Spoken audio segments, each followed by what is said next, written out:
nós vamos terminar o nosso assunto sobre ira. Começamos o ano de 2018 irados, né? Estudando ira 2 domingos, esse é o terceiro e último domingo de aula.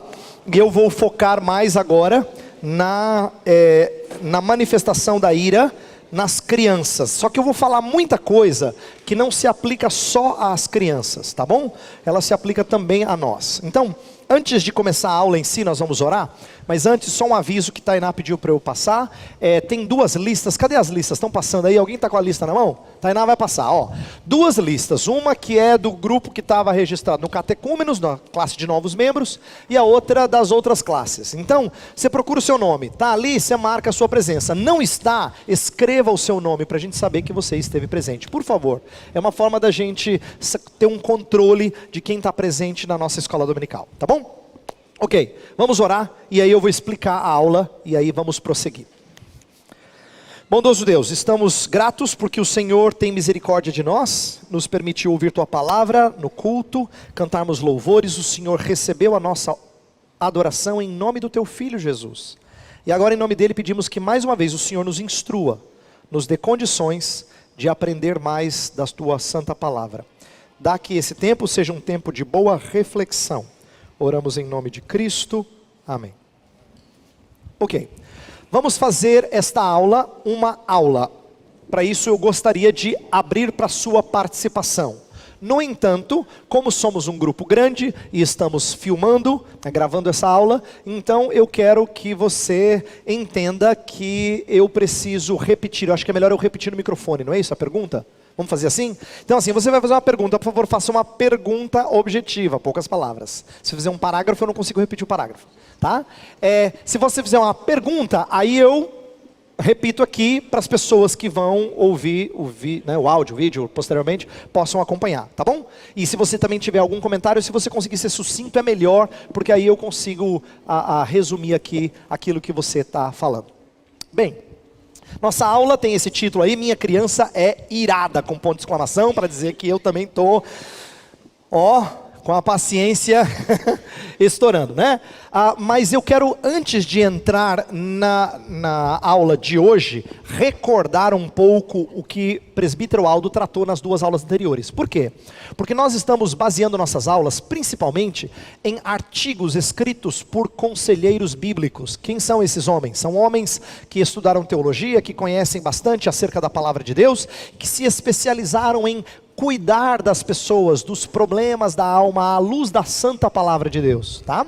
Então, esses conselheiros bíblicos têm treinado homens que se espalharam ao redor do mundo. O presbítero Aldo foi um que teve o privilégio de estudar lá com os autores desses artigos, né, com o David Powlison, com o Michael Emlet. Então a gente vai resumir alguns desses artigos e vamos tentar expor aqui para vocês com complementos de outras fontes. Mas eu queria recordar, porque algumas coisas que o presbítero Aldo disse são muito valiosas e se aplicam totalmente ao relacionamento que pais têm com crianças, ok?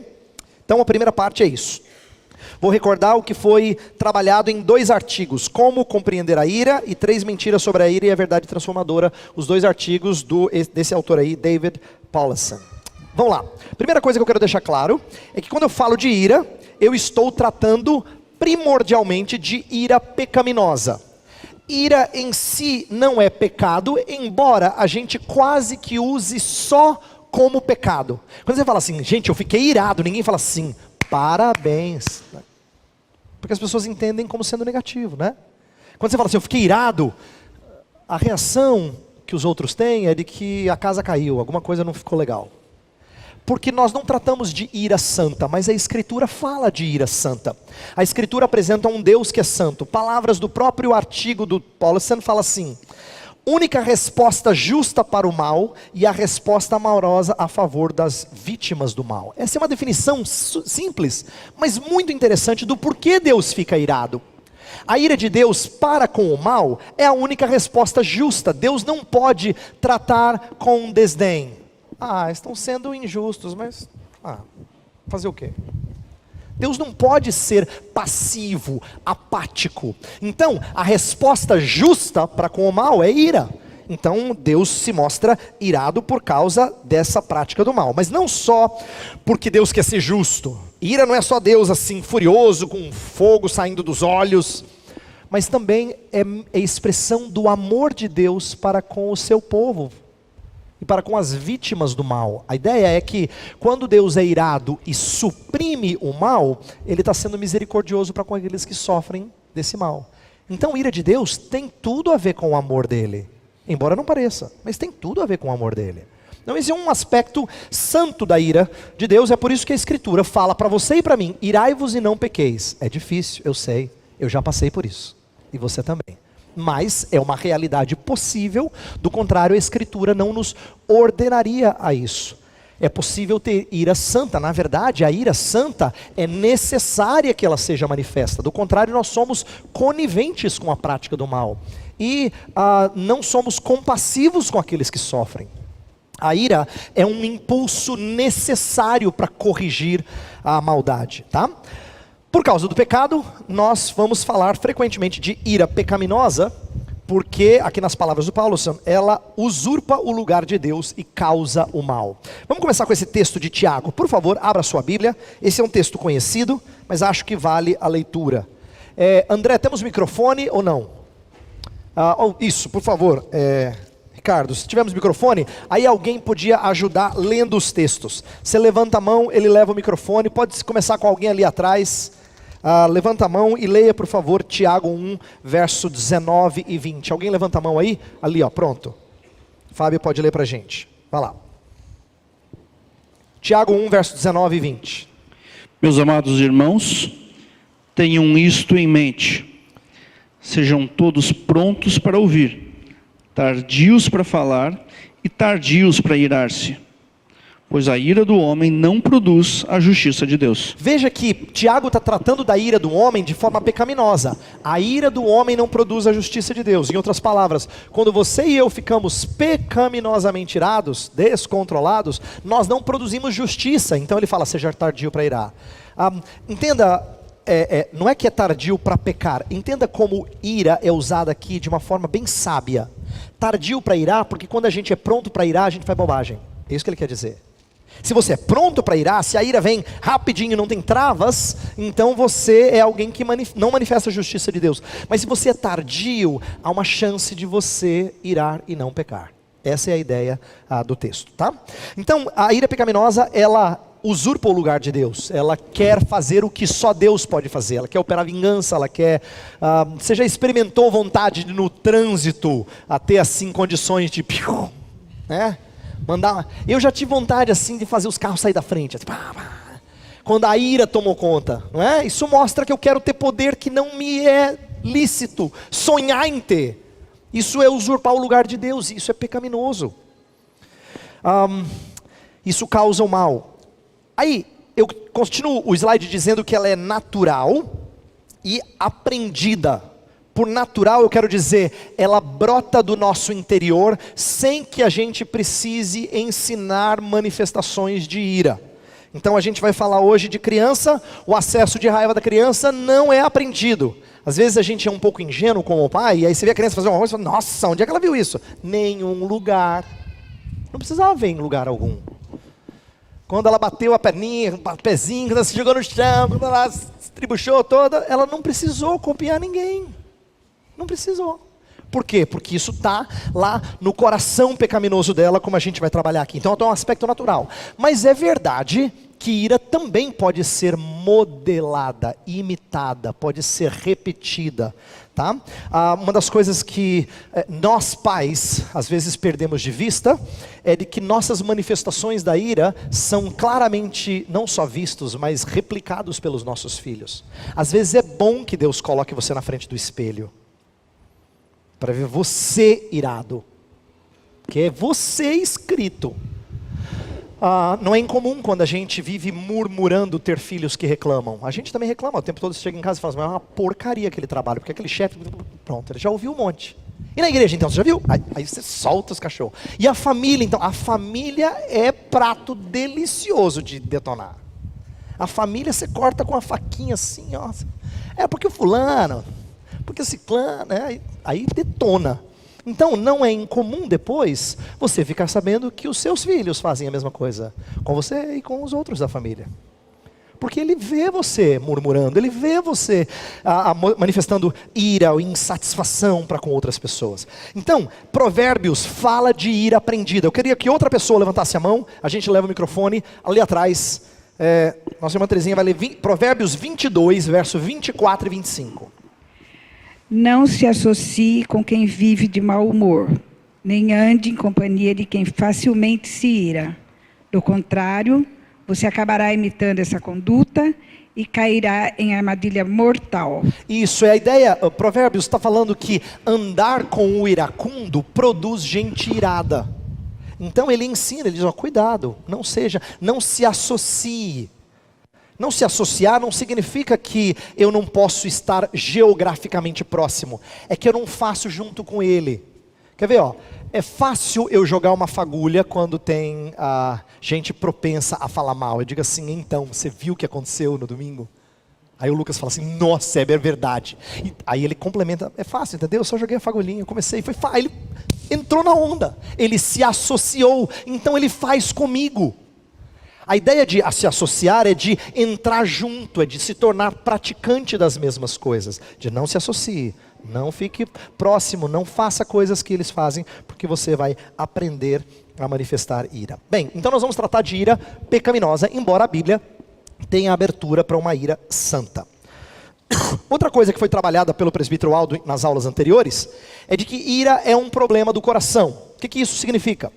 Ira não deve ser vista como uma reação prioritariamente fisiológica. É verdade que envolve aspectos do corpo, é verdade que às vezes há alteração hormonal, às vezes os músculos ficam todos retesados assim, sangue aparece no rosto, a fisionomia muda. A ira mostra um aspecto físico, mas ela não deve ser vista como sendo prioritariamente física. Essa seria uma visão materialista. Assim como não é fundamentalmente uma reação química. O presbítero Aldo usou uma ilustração que o Paulo usa no artigo, que é muito legal. Ele fala assim que, às vezes a gente trata a ira como sendo uma panela de pressão. E você precisa ter uma válvula de escape, você precisa fazer... Aí você fala, tá bom, agora dá para a gente continuar conversando. Como se fosse uma emoção química que você não tem controle. Ela vem e você precisa de uma válvula de escape. Você precisa levantar o pininho e deixar a pressão sair.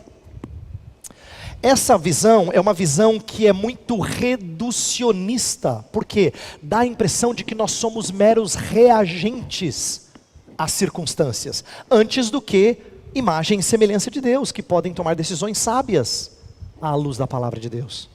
Se a gente é mero reagente, a ira é dominadora, a gente não tem controle.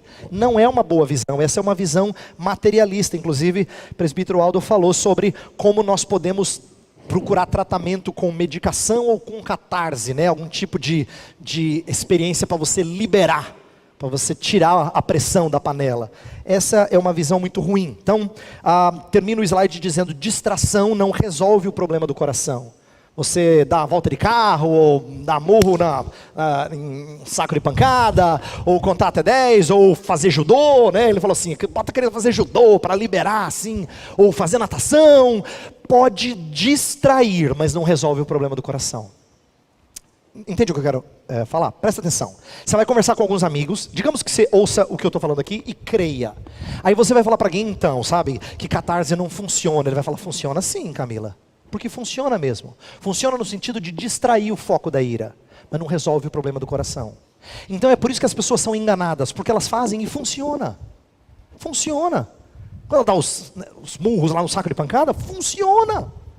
Quando ela faz natação, funciona. Ela fica mais tranquila, vai trabalhar assim, calminha. Qualquer que seja um método, medicamento, ou método que ela usa para liberar as tensões, ela tem a nítida impressão de que é um tratamento eficaz. Mas essa é uma visão materialista, que trata a ira como sendo meramente fluidos químicos que você dá um jeito de soltar, de liberar. A Escritura vai tratar o homem como sendo aquilo que o seu coração é. Portanto, distração não resolve o problema do coração. Olha como Colossenses 3, outra pessoa, por favor, levante a sua mão para você ler Colossenses 3, versos 5 e 8. 5 e o 8, não 5 ao 8, tá? Só esses 2 versos aí. Alguém me ajude, por favor, levanta a mão, o Ricardo leva aí. Outra pessoa, eu quero mais gente participando, senão ficam as mesmas, só tem 2 Bíblias aqui hoje. Né? Ali, ó, pronto, Sandra pode ler, por favor. Colossenses 3, verso 5 e depois o 8. Mortificai, pois, os vossos membros que estão sobre a terra, a prostituição, a impureza, o apetite desordenado, a vil concupiscência e a avareza, que é a idolatria. Isso, e o 8. Mas agora, despojai-vos também de tudo, da ira, da cólera, da malícia, da maledicência, das palavras torpes da vossa boca.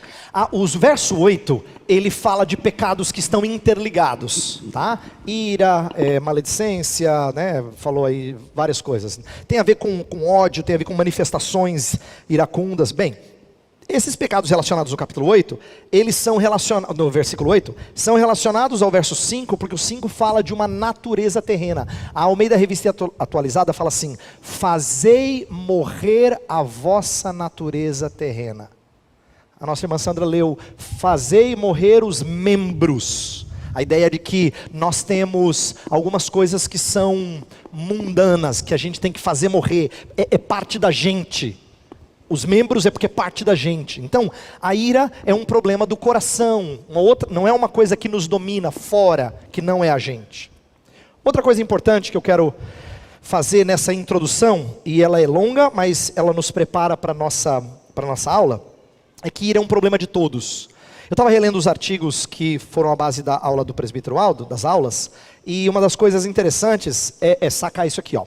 Ira não é um problema apenas daqueles que têm reações emocionais mais fortes, mas também daqueles que demonstram sua irritação com frieza e desdém. Às vezes a gente tem a impressão de que irado é aquela pessoa assim que, vamos usar uma classificação antiga, é o sanguíneo, é o colérico. Você fala assim, esse cara é irado. Agora o fleumático não, o fleumático é assim, é uma paz assim. Pode cair o mundo, ele fala tudo bem, tudo bom.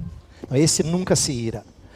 O David Powlison é uma pessoa mais fleumática, para usar essa categorização antiga. Você conversa com ele, ele é uma pessoa assim mais tranquila. Mas ele mesmo diz assim: quando minha esposa fala palavras que eu não quero ouvir, eu enterro meu nariz numa revista e não presto atenção nela. Isso é minha ira. Ele falou, é assim que eu mostro ira. Ele não é o cara que fala as palavras assim, que gesticula, não, mas ele é irado. Como é que ele é irado? Ele trata com desdém. Ele despreza. Ele enfia o nariz dele lá na revista e o resto que se exploda. Então, é interessante que ele nos abra os olhos para isso. Por quê? Porque a gente tem uma visão limitada de ira, achando que irado é apenas aquele que tem uma personalidade muito, muito barulhenta. Não necessariamente. A gente pode conhecer pessoas que são até bastante comunicativas e serem bem mansas. É possível. Assim como é possível ver pessoas que parecem que são calminhas, mas na verdade são muito iradas, com muito rancor no seu coração. Tá? Então, a gente não pode ter uma visão focada em certos aspectos de personalidade. Não devemos confundir. Ira é toda manifestação. Ira pecaminosa é uma manifestação de quem está insatisfeito com a situação e usurpa o lugar de Deus. Gostaria de fazer coisas, fazer as coisas diferentes de como são. Isso é um pecado de todos. Então eu coloco aqui, ó. Ira se expressa tanto com palavras gritadas, como em silêncio. Tanto em violência, como em fuga. Ira é um problema de todos. Então é bom que eu diga isso, para que você não tenha aquela tentação, não estou dizendo que você faz, mas que você tenha a tentação, você tem. Dizer, essa aula seria boa para o fulano. O fulano aqui, ele ia apanhar hoje, o pastor Hebe ia dar umas chibatada nele. Ele precisava ouvir isso aqui. Ela é boa para você também, tá? Não só para essa pessoa que está pensando. Por último, como revisão, ira é filha do orgulho. Eu quero aqui dizer algumas coisas que eu já disse num sermão sobre ira há um tempo atrás. Eu fiz exposição de Colossenses e quando eu preguei nessa passagem que foi lida pela Sandra, eu falei sobre ira. Eu quero dizer algumas coisas aqui. Seja a ira para consigo mesmo, isto é, não atingir o padrão desejado. O Paulo Santos fala disso, né? Fala que às vezes a gente fica irado, não é com os outros não. Não estou bravo com você não, viu, Cris? Estou bravo comigo mesmo, porque não é um absurdo eu não conseguir fazer isso. eu tenho um padrão que eu quero atingir e não atingi-lo é o fim do mundo. Então eu fico irado. Veja, a ira, ela é extremamente orgulhosa. Eu não posso cometer erros.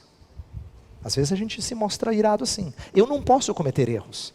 Então seja a ira para consigo mesmo, ou para com o próximo, aí a gente atinge pessoas antes do que problemas. Aldo falou isso bem brevemente. Ira deveria ser direcionada a resolver problemas de injustiça. Mas não, a gente ataca pessoas, detona pessoas, antes do que problemas de injustiça. Então, seja a ira para consigo mesmo, ou para com o próximo, ela é resultado de justiça própria. A gente se acha cheio de direitos.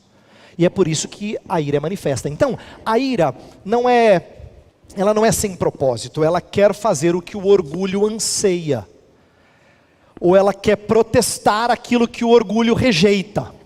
Por isso que ela se manifesta. Ela é a voz do orgulho. Seja em silêncio ou em palavras gritadas, seja em violência ou em fuga, ela mostra o que o orgulho pensa. Então eu usei aqui duas expressões que eu trabalhei no sermão naquela época. Eu falei que às vezes a gente diz assim, eu fiquei indignado. E eu disse que indignado é uma expressão que não é muito saudável ao meu ver, porque indignado dá a impressão de que nós somos dignos e fomos maltratados. Tanto é que aqueles mais desbocados ainda falam assim, você sabe com quem você está falando? Ele se mostra digno. Talvez você não tenha dito essa frase, mas você já se sentiu indignado. Isto é, você já se sentiu tratado com desdém quando você deveria ser tratado com dignidade. Então percebe como a gente está muito acostumado a falar de ser tratado de acordo com a sua honra? O cristão devia aprender que essa não é uma boa apelação a se fazer. Ele não fica indignado. Ele tem que tratar os outros com misericórdia porque ele foi alvo de misericórdia. Então, indignação é uma palavra que me parece imprópria, porque ela brota de um coração que se acha digno, orgulhoso. E eu também disse que nós nos enganamos e escondemos o nosso orgulho, quando a gente fala assim, o fulano estava tão irado que ele saiu de si, cara. Não saiu de si, não. Era ele mesmo que se mostrou ali. Inclusive a gente fala assim, parecia outra pessoa. Não, não era outra pessoa. Era ele. É que antes você estava usando máscara, agora você sabe quem ele é, quando o orgulho fala. Então, essas expressões são expressões próprias de orgulho. Indignado, sair de si, parece que não sou eu. Falou, desculpa cara, sair de mim aqui, ó. Não sou, desculpa aí, não sou eu, viu? Eu não sou assim. Claro que é. Claro que é. É por isso que é feio, por isso que você pede desculpas. Você tem vergonha. Porque você e eu mostramos isso. E quando nossas crianças mostram a sua ira, elas estão mostrando quem elas são. Não pode dizer assim, ó, desculpa, viu, meu filho nunca faz isso em casa. Mentira. Claro que faz.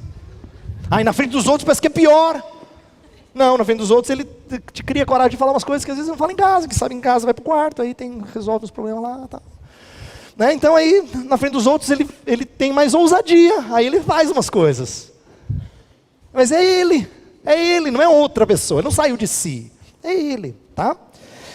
Tendo dito isto, agora nós vamos falar algumas coisas mais específicas de crianças, mas, como eu disse, é para proveito de todos nós, mesmo que não sejamos pais. Então eu quero que você enxergue as dificuldades de pais quando tratam com a ira das crianças, mas procure ver a si próprio, e ver como você pode ajudar outros, ao mesmo tempo que arrepender-se dos seus próprios erros. Então, vamos para algumas considerações. Primeira coisa, eu quero que a gente atente para o fato de que pais costumam reagir à ira das crianças com dois extremos muito ruins. E eu não gostaria que a gente tivesse nenhuma das duas posturas, nem hostilidade, nem medo. Eu explico. Hostilidade é aquele pai que fala assim, a gente vai ver aqui quem é que fala mais alto. Na hora da ira do filho, ele responde com ira, para dizer assim, aqui quem manda sou eu. Né? Ele entende que a voz do mais forte é que funciona. E, de novo, vou falar aquilo que eu disse antes, funciona, o moleque fica pianinho. Mas como bem disse um outro autor que eu estava lendo, ele disse assim, ó, é que nem behaviorismo. Funciona porque ele sabe que ali ele tem que ficar calado. Mais tarde ele bate as asinhas dele. Ali ele sabe que ele tem que ficar calado. Entendeu? Ele é inteligente. Então funciona desse jeito, não atinge o coração dele. Funciona porque ele percebeu que ele é menor. Então ele não vai peitar. Mas isso é behaviorismo, isso é tratar alguém mediante comportamento aprendido e não comportamento transformado.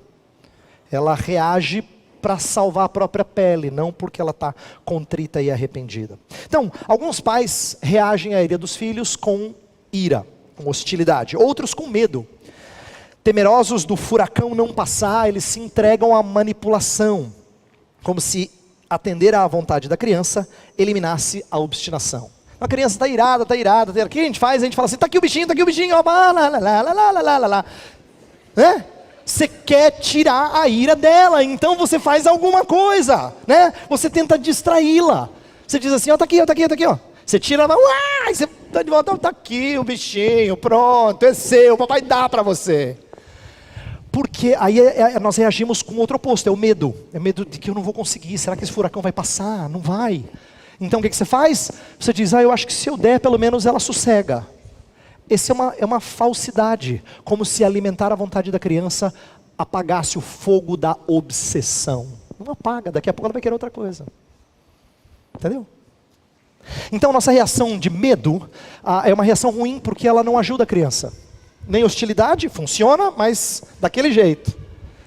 E medo porque a criança ela não é melhorada na sua ira. Ela simplesmente teve a sua obsessão, a sua obstinação alimentada, porque você dá aquilo que ela pede. Então, vamos lembrar algumas coisas que já falamos, mas agora aplicada à criança. Se a fonte da ira é o coração, então vamos lá. O problema da criança é orgulho, né? Eu quero e ai de quem me impede. Ela quer porque quer o que ela quer e ninguém ouse impedir. E é profundo. Então, se o problema da criança é do coração, quando a gente fala isso, eu não quero trazer uma boa notícia com isso. Estou trazendo uma má notícia para você. Estou dizendo assim, o problema da sua criança é muito difícil de ser resolvido. Porque nem você tem acesso direito. E é verdade. Quando a gente fala que o problema é do coração, a gente não está querendo dizer para você assim, já sabe, viu? A gente já sabe o problema, tem ali um remédio cardiológico que resolve. Não. Se é do coração, então é muito profundo, não se resolve com técnicas especiais. Né? Você não tem assim como resolver o problema da ira da sua criança com meras técnicas que você aprendeu no profissional. Ele é mais profundo, ele é difícil de ser resolvido. Mas, ao mesmo tempo que ele é difícil, precisa de remédio profundo para problema profundo. Por isso eu coloquei aqui, uma responsabilidade que conduz à confissão e uma resposta paterna graciosa à humildade da criança é sinal de que eles também precisam do Evangelho. Deixa eu explicar. Uma das coisas que a gente tem que fazer é nunca deixar a criança dizer que o problema da ira é outro que não ela. Assim como nós adultos falamos, sai de mim, desculpa, não sou eu, tal, aqueles exemplos que eu dei. A criança também tem a impressão de que foi, mas o problema é que... Sempre começa com outra pessoa, né? Desde o jardim, assim. A mulher que tu me deste. Então, assim, a criança sabe fazer isso com muita velocidade. Meu filho, o que você fez? É que foi É que ele, muito rápido. Então a primeira coisa é que nós temos que conduzir nossos filhos a entender que eles são agentes morais culpados e precisam se arrepender.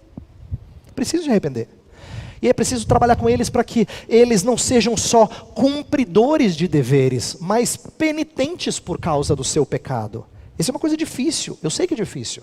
Mas o que eu estou propondo é que você use de um remédio profundo.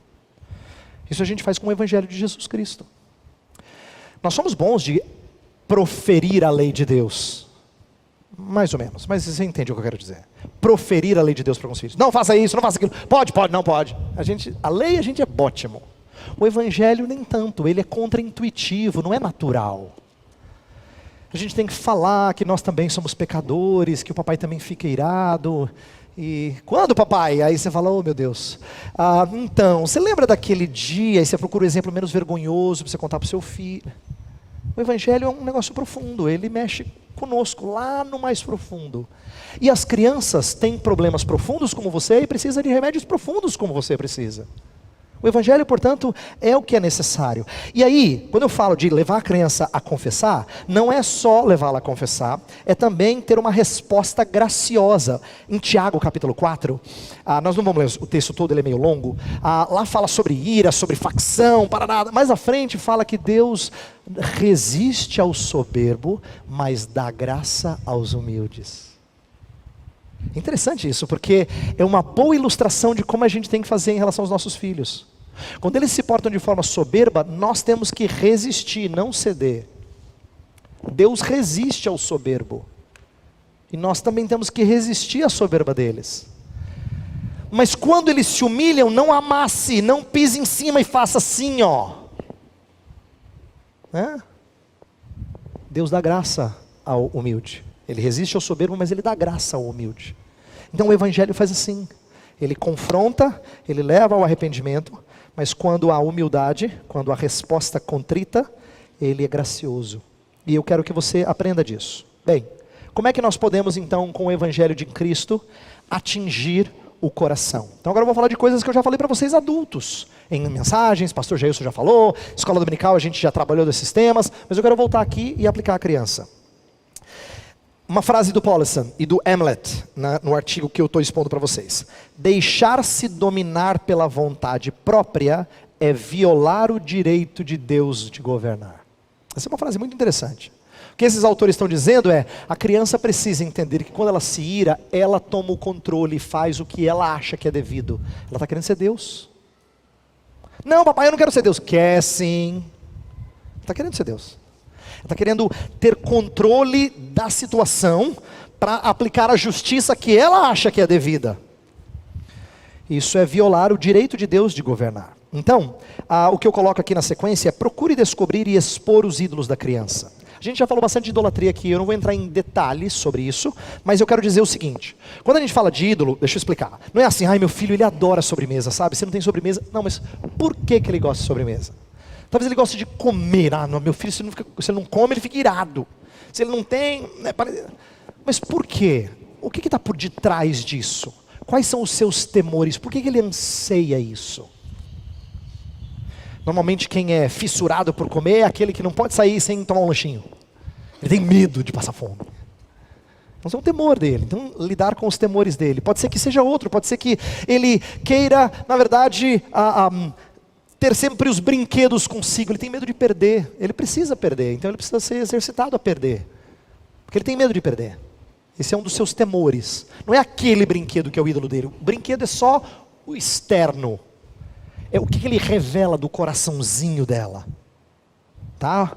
O que ela expressa quando ela quer aquele brinquedo, quando ela não quer que o primo tenha as coisas que ela tem, assim por diante. Então, o que eu estou dizendo é, a gente tem que aprender a fazer pergunta, tentar entender nossos filhos, isso leva tempo, sabe? Mas é importante, assim a gente não fica muito superficial na nossa análise, achando que o problema é aquele brinquedo, ou é essa comida, ou é aquele sonho, é aquela viagem.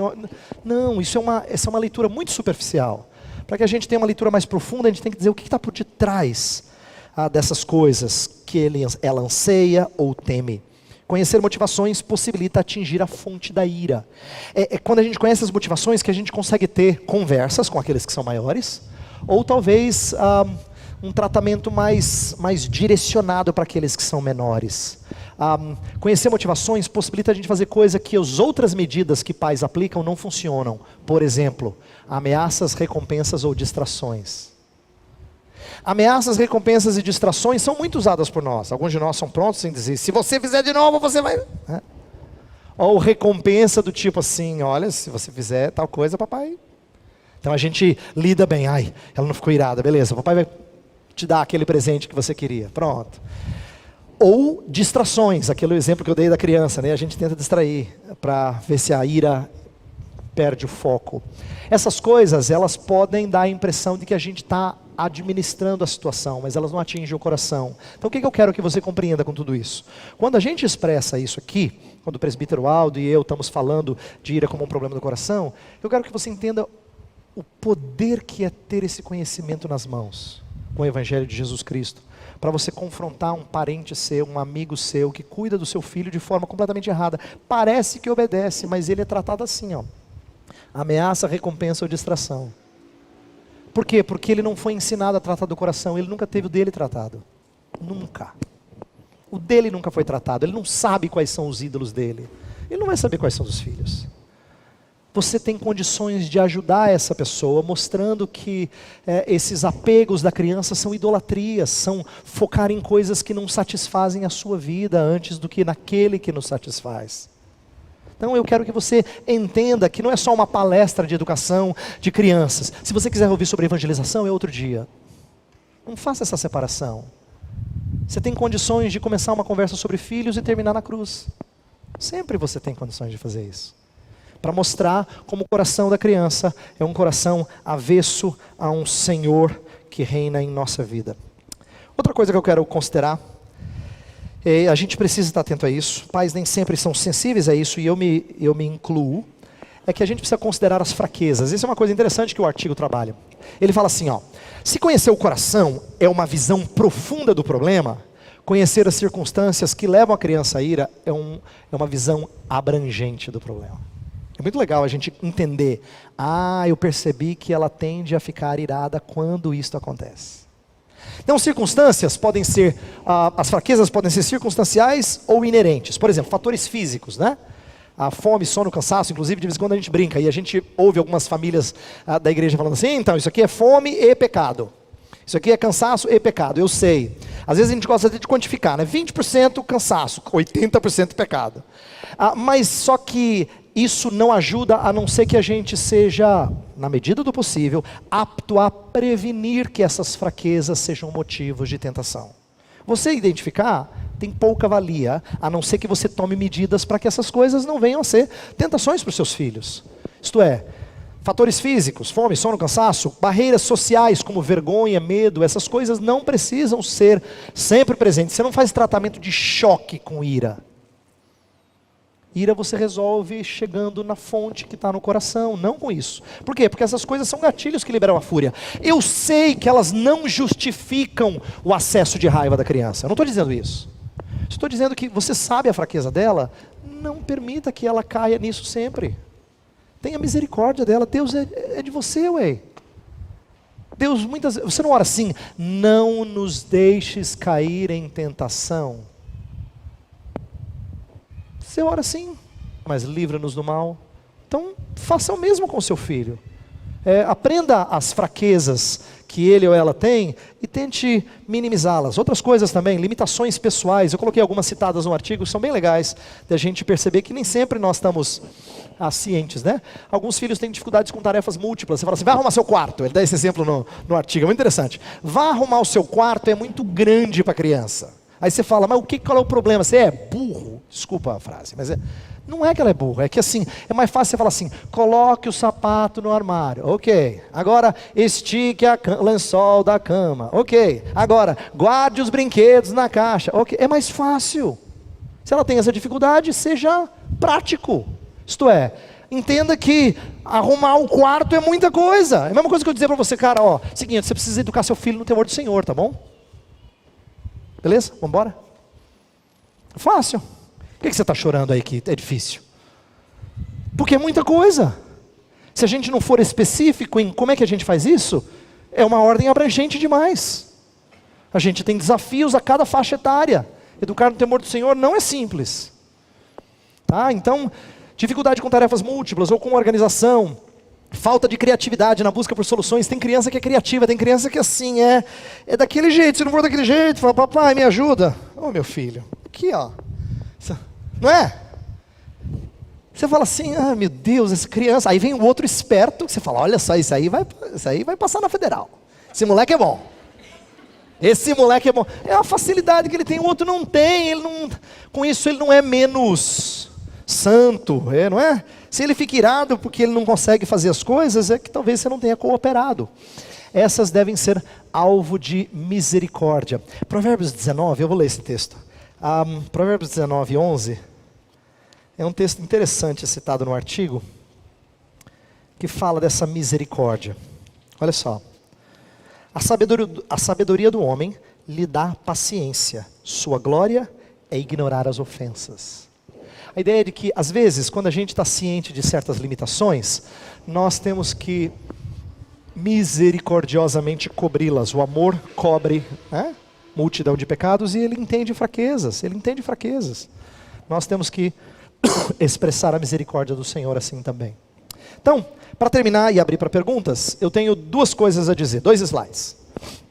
Primeiro, eu quero que você compreenda que para fazer essa tarefa de ajudar seu filho, a sua filha a vencer a ira, você precisa de auxílio sobrenatural. Veja só, que está no slide aqui. Ao pedir a um filho que controle sua ira, os pais estão pedindo algo impossível de uma criança fazer por si mesma. Controle esse menino! Isso é impossível. É impossível porque é a mesma coisa que dizer para você assim, não peque! Você vai vir domingo na igreja e falar assim, Senhor, eu fiz de novo, me ajude. Lógico, porque para essas coisas, para cumprir a lei do Senhor, eu não preciso ouvi-la de novo. Ouvi-la de novo me faz mais ciente, talvez mais contrito, mas não mais apto a cumpri-la. Ela não tem força para me ajudar a cumprir. Você chegar e falar para o seu filho, mas eu falei 3 vezes para não... Faz só ela mais ciente da regra, mas não ajuda a cumprir. É isso que eu quero que você entenda. Isso é o que a gente faz direto em casa e às vezes na igreja. Isso é legalismo. Legalismo é achar que quanto mais a gente repete a lei, mais ela se torna habilitadora a ser cumprida. Não é. Não é. Porque a lei não tem essa força. Ela precisa ser dita. Não estou dizendo que a gente não deva dizer a regra. Ela precisa ser repetida, inclusive. Mas você ter a expectativa de que as muitas repetições vão habilitar seu filho a fazer, ingênuo você. Ingênuo. Porque isso é legalismo. Então, sua criança, como você e eu, precisam de ajuda sobrenatural. Pais devem ser a concretização não só da lei divina. Efésios 4 fala, irai-vos e não pequeis. A gente poderia dizer isso para o menino, mas não é, a gente não tem que concretizar só a lei de Deus. A gente precisa concretizar o evangelho também. João, em 1 João 2, fala assim, eu vos escrevi essas coisas para que não pequeis, mas, se vocês pecarem, temos um advogado junto ao Pai. As crianças precisam ouvir do advogado junto ao Pai. Talvez ela não entenda de advogado ainda, mas você pode falar que tem alguém que apaga a nossa sujeira. Ela precisa ouvir daquele que está lá junto de Deus apagando a nossa sujeira. Ela precisa conhecer disso. Então você precisa ser expressão não só da lei divina, mas do evangelho, que não só nos perdoa, mas nos transforma à imagem do seu Filho. Colossenses 3, a gente lê o versículo 8, a continuidade vai dizer que nós somos transformados à imagem do seu Filho. Como é que a gente faz isso? Então, para terminar, eu quero dar 3 práticas construtivas. E eu quero dizer o seguinte, não são dicas de quem vai, essa parte que eu estava esperando, pastor, porque até agora o senhor me macetou, mas agora eu quero saber como é que eu faço. Não, práticas construtivas não é o ABC da educação de filhos irados, não é isso. É o que a gente faz que revela o nosso Deus, que é necessário nossos filhos verem. O que a gente faz que revela Deus, que é necessário eles enxergarem. Então, presta atenção. Primeira coisa, consistência. Pais ajudam filhos a não se irarem quando eles são consistentes nas expectativas, na disciplina. Às vezes a gente é descompensado, a gente espera que a criança faça isso aqui e depois diz, tudo bem se ela não fizer. Mas peraí, aquele dia você deu uma bronca, agora tudo bem se ela não fizer? Mas é importante a ponto de você dar bronca ou tudo bem se ela não fizer? Qual dos dois? Mas isso acontece direto com a gente. Inconsistência nas expectativas. Ou na disciplina. Para o mesmo pecado, uma hora você rodou a baiana, como dizem. E teve vezes que passou batido. Então, mas é para ser duro ou é não tão duro assim? Essas coisas confundem a criança, além do que isso não revela a santidade do nosso Deus. Você entende por que a gente tem que ser consistente? Porque nosso Deus é santo, Ele nunca trata pecado de maneira diferente. Se é pecado, Ele trata como pecado. Se é fraqueza, Ele é misericordioso. Entendeu? Se é pecado, Ele leva você ao arrependimento.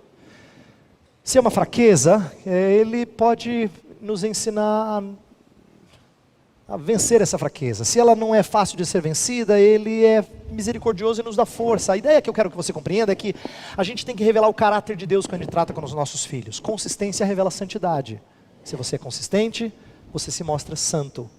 E Deus é santo.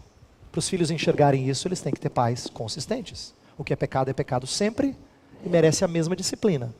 O que não é pecado não tem que ser tratado como pecado. Eu dou um exemplo. Às vezes a gente fica irado porque as crianças não fazem as coisas do jeito que a gente gostaria que eles fizessem. Você como pai tem condições e autoridade para desejar que eles façam A, B e C. Mas você não pode repreendê-los com a mesma força se não fazer A, B e C não for pecado em si mesmo. Você entende o que eu quero dizer? Eu e você damos tanta prioridade para certas etiquetas, ou para certos comportamentos, ou para certas atitudes, que não são ruins em si mesmas, mas o não fazê-las não tem o mesmo peso de transgredir a lei do Senhor. Se a lei é sua, não é do Senhor, não dê o mesmo peso de punição. Tudo bem que o seu pai, a sua avó ensinou você que o menino tem que fazer isso, mas não é contra a lei do Senhor. Então às vezes a gente fica irado com eles, muito mais porque eles nos frustram, quebram as nossas leis antes do que a lei divina. Isso não é revelar a santidade de Deus. Segundo, dependência. Para os filhos aprenderem a depender de Deus, eles precisam enxergar pais que dependem de Deus. Uma das melhores maneiras de levar os filhos a confessarem o seu pecado, a se penitenciarem, é enxergarem pais penitentes. E dizer assim, olha, o pai também falhou com você hoje. Na hora que eu fiquei irado, eu não fui santo. E eu preciso confessar o meu pecado.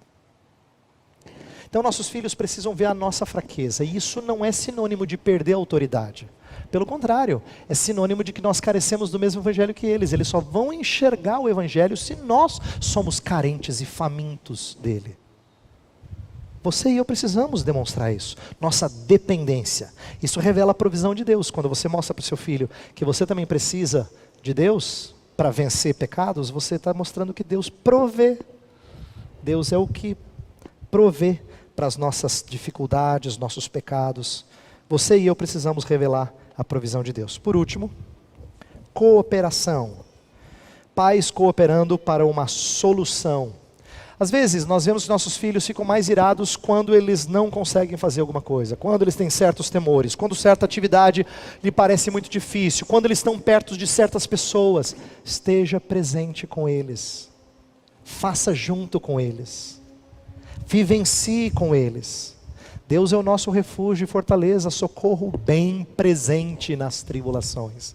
Para você revelar o cuidado de Deus, o auxílio de Deus, você tem que estar presente, cooperando, ajudando, minimizando as situações em que sua filha, seu filho é levado à ira. Então, perceba que expressar o evangelho de Deus na nossa casa é revelar os atributos de Deus, a sua santidade, a provisão dele, o auxílio dele. Eu quero que filhos enxerguem em vocês o nosso Deus. Temos alguns minutinhos, então antes do final da aula eu queria abrir para alguma pergunta ou algum comentário. Ricardo, se você puder nos ajudar, talvez eu não consiga repetir todas as coisas, se a gente conseguir levar o microfone, ok. Você tem alguma pergunta ou algum comentário que você gostaria de fazer? Vou pedir para você ser sucinto, tem mais gente participando. Pode... Isso, com o microfone vai ficar mais fácil. No meu entender, durante a aula, eu achava que irar-se contra políticos era uma ira santa. E, na verdade, é uma ira pecaminosa também, porque eu estou me querendo colocar no lugar de Deus. Ok. Não tem a ver com filhos, mas eu vou tentar responder. A ira contra a injustiça, Terezinha, não é pecaminosa. A ira contra eles, como se eles fossem mais maus do que nós, é pecaminosa. E frequentemente nós misturamos as duas. Por isso que a gente se engana. A gente diz, é um absurdo, ele não pode fazer uma coisa dessa. É verdade, ele não pode fazer. Mas quando você se inflama, é porque você está dizendo em outras palavras que se você estivesse lá, não faria uma coisa dessas.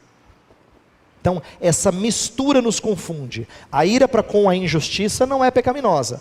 Mas quando nós temos a impressão de que eles estão lá, são safados e não, e nós ou outras pessoas fariam melhor, nós estamos com uma expectativa por demais digna. Ok? Eu acho que é aí que a gente mistura e acaba pecando. Mas a resposta sucinta para a gente abrir para outras perguntas. Alguma outra pergunta? Um comentário? Olha lá, ali atrás, Ricardo, por favor, leve lá o microfone para a gente ouvir. Eu trabalho numa escola de educação infantil, uma escola cristã, e diariamente a gente lida com crianças iradas, com excesso de ira. De que forma os educadores podem apresentar o evangelho nesses momentos à criança e não somente leis e regras para que elas obedeçam? Ok. Sua pergunta é complexa, eu vou dizer por quê. Primeira coisa, os educadores na escola não têm a responsabilidade primária de fazerem isso. A responsabilidade de quem terceirizou para a escola. A saber, os pais. Não é? Eu estou falando aqui com um grupo de pessoas que veio a esta igreja hoje para ouvir a palavra de Deus. Então, parte do pressuposto de que ouvem a Bíblia como palavra de Deus. Querem entender muito ou pouco? Ouvem a Bíblia como palavra de Deus. Estou partindo desse pressuposto. Fica mais fácil, então, a gente falar sobre pais que orientam filhos expressando o Evangelho de Jesus Cristo.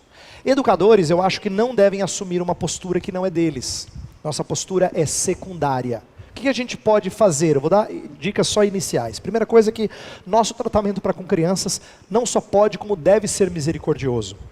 Ele não deve ser repleto só de castigo, mas ele deve ser repleto também de compreensão das fraquezas da criança.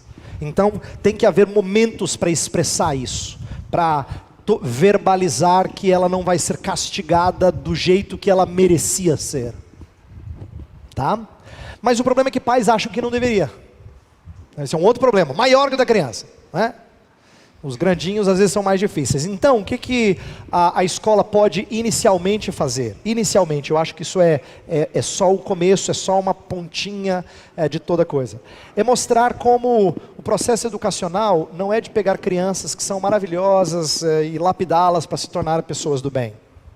O processo educacional é pegar pessoas que, deixadas por si mesmas, são selvagens, para usar uma analogia de animal, e precisam ser adestradas. O pessoal vai me odiar com essa frase. Precisam ser educadas tanto por pais quanto pela comunidade, em menor escala. E a escola é uma desses lugares de educação secundária. Então, estou dizendo isso por quê? Para a gente tirar essa ideia de que educação é o que a escola fornece. Isso é muito ruim, é uma visão muito míope, muito estreita. Educação não é o que a escola fornece. A escola é uma... Inclusive, quando a escola chega assim, e diz para você assim: pai, muito obrigado por ser nosso parceiro na educação do seu filho, corrija a escola. Você não é parceiro coisa nenhuma. A educação é sua. A escola que é assim um pedacinho na educação do seu filho. Não é ela que tem a responsabilidade dada pelo Estado. Nada disso. Tá? Então, ela é apenas uma participante secundária, mas ela participa, e na sua participação secundária ela deve expressar tanto a lei de Deus quanto o Evangelho de Deus. E eu digo isso, deve ser feito junto com os pais. Então, talvez em trabalhos juntos com os pais, mostrar que a escola não enxerga as crianças como essas massinhas bonitas e inocentes que nós lapidamos e esculpimos para serem homens de bem. Não. Nós enxergamos como sendo pessoas propensas ao mal que precisam de pais na vida dela. Assim como precisam de escola e outros fatores secundários. Essa é uma primeira maneira de começar quebrando com uma imagem muito positiva da criança. Para depois mostrar que elas precisam de lei e precisam de misericórdia. E aí vão ser variadas as maneiras de expressar isso. Tá? Não tem uma fórmula certinha. Só que eu acho que um dos grandes ganhos é a gente inverter as expectativas com respeito à criança e com respeito à escola. Acho que essa é uma primeira maneira de começar. Tá? Sim, aqui. Supondo que algum pai interpretou-se, ouviu-se na história, tem uma sugestão para começar do zero de novo? Não? Para marcar o evento de uma nova etapa? Ok. Alexandre, eu diria o seguinte. Deus sempre trouxe à tona exemplos de homens e mulheres que se converteram e foram transformados pelo Espírito e foi possível começar de novo. No entanto, nunca sem algumas consequências do que foi semeado antes. Vou dar um exemplo triste, mas interessante. O rei Manassés é um rei que em Crônicas é dito que ele se humilhou perante o Senhor. Mas quando ele volta de um cativeiro, ele foi levado por um rei inimigo, ele volta, ele não consegue fazer o povo sair da idolatria, porque ele passou quase 55 anos levando o povo para a idolatria. É muito tempo. Então, eu não estou desanimando em relação a isso, só estou tentando mostrar que essa é uma das maneiras que quando Deus nos converte, Ele mostra que as coisas saem da nossa mão. Sai mesmo. Porque embora nós sejamos chamados a uma tarefa, os resultados da aplicação das nossas tarefas são muito soltos do nosso controle. Então, dá para começar do zero? Claro que dá. Funciona? Não sei. Do jeito que você está esperando? Não sei. Há casos em que filhos se voltam para o Senhor, mesmo depois de conversão mais madura de pais. Há casos de pais crentes que erraram a vida inteira e recomeçam. Existe melhora? Existe. Conserta tudo? Nem sempre. Na maioria das vezes não, por causa dos frutos. Mas nos ensina uma coisa, que é importante da gente aprender. O resultado sai das nossas mãos. Ele foge, né? Por isso que a gente educa as crianças. À noite a gente ajoelha lá da cama e fala assim: Senhor, tem misericórdia dos meus meninos, porque eu sei que eles vão enfrentar um mundo mau, e os lobos vorazes estão aí esperando para devorá-los. Então você faz certinho, e depois você se quebranta diante do Senhor, dizendo: Senhor, tem misericórdia, porque é fácil ele ser abocanhado, né? Então essa dependência é uma coisa que ela produz em nós. Então começar do zero é começar com essa dependência em mente. Significa que eu não sei quais serão os resultados. É possível consertar? Claro que é. Claro que é. Funciona? Não sei. Dependendo da expectativa, eu vou dizer não. Entendeu? Acho que é importante nós aprendermos esse senso de dependência. É parte do começar do zero. Mais uma pessoa, e aí eu vou encerrar por causa do horário. Sim, por favor, Flávia. Quando uma criança, como no exemplo, ela é mais fleumática, como você identifica essa ira mais facilmente? Que ele não está se escondendo, ou você... Como você corrige? Porque é mais difícil você identificar isso. Veja, em alguma medida, toda a expressão de esconder-se do que lhe é devido é expressão de ira. Em alguma medida, todo esconder-se é expressão de ira. Por quê? Porque ele prefere não participar das coisas. Isso lhe incomoda. Então ele prefere ficar no canto dele. Ele prefere afastar-se de tudo. Quando ele recebe... Existem algumas coisas que são mais chocantes. Talvez essas devam ser tratadas primeiro. É quando ele trata com desdém uma repreensão de pai, de mãe, ou de alguém mais velho, professor, vovó, alguma coisa assim. Então, quando ele trata com desdém, quando isso não lhe é importante, isso é sinal de que ele está irado. Ele não manifesta gritando, mas ele está irado. E o coração dele não foi atingido. Então, ele precisa ser trabalhado para que ele ouça isso, para que ele dê valor a isso, para que isso lhe pese o coração. Às vezes a gente demora muito tempo para chegar lá.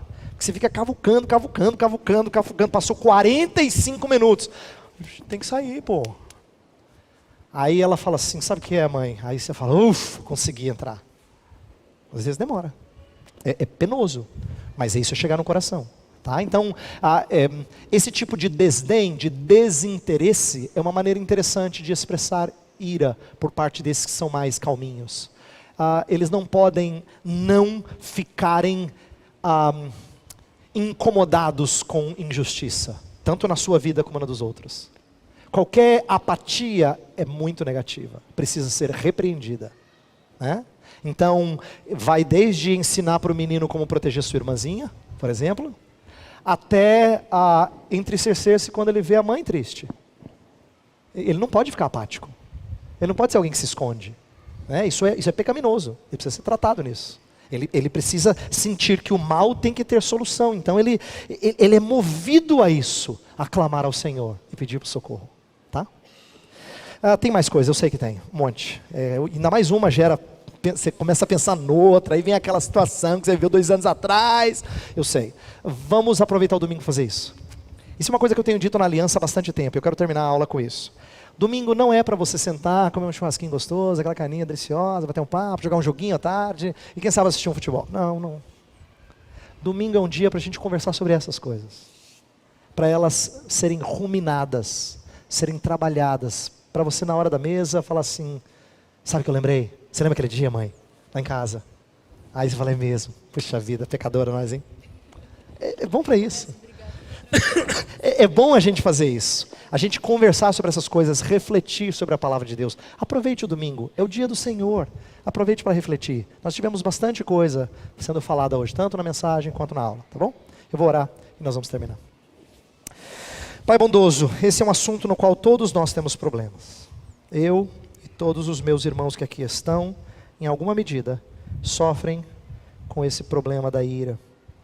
Somos orgulhosos e queremos manifestar nosso orgulho de formas diferentes, mas de forma insatisfeita com o mundo, insatisfeita com as circunstâncias. Ó Pai, em primeiro lugar, perdoa-nos e socorre-nos. Ajuda-nos não só a cuidar da nossa própria ira, mas a treinar filhos e filhas, netos e netas, aquelas crianças que estão debaixo do nosso controle em alguma medida, treiná-los a serem mais abnegados, mais dispostos a ver a glória de Cristo manifesta. Pessoas que se rendem e se submetem às autoridades que são colocadas sobre elas. Ó Pai, ensina-nos a ensinar nossas crianças. Pedimos o Teu socorro, pedimos que este domingo seja um domingo de boas conversas. Em nome de Jesus, amém.